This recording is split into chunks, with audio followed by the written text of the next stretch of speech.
Hello বন্ধুরা, আশা করি সকলে অনেক ভালো আছো। আজ আমি তোমাদের একটি হিস্টোরিক্যাল রোমান্টিক ড্রামা দেখাতে চলেছি, যে ড্রামার প্রধান মেল ক্যারেক্টার সুকাই এবং প্রধান ফিমেল ক্যারেক্টার হলো জিং তিয়ান। আজ আমি আমার সব থেকে পছন্দের নায়িকার ড্রামা এক্সপ্লেন করতে চলেছি, আর এই দুইজন আমার সব থেকে পছন্দের নায়ক নায়িকা। তাই এই ড্রামাটি এক্সপ্লেন না করে আমি আর থাকতে পারলাম না। তো এই অসাধারণ ড্রামাটির নাম হলো ওয়ান্ডারল্যান্ড অফ লাভ।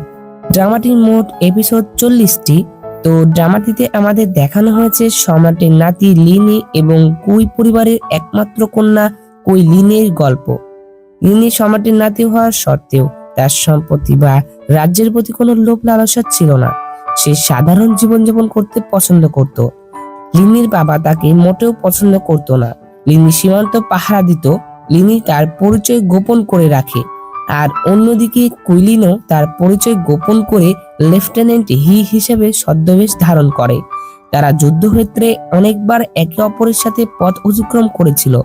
লড়াই করার জন্য তারা একে অপরের পরিকল্পনা এবং আন্দোলনের পূর্বাভাস দিত, যা তাদেরকে প্রেমে পড়ার পথে নিয়ে যায়।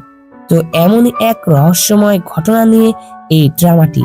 তো চলো শুরু করা যাক আজকের এক্সপ্লেনেশনটি।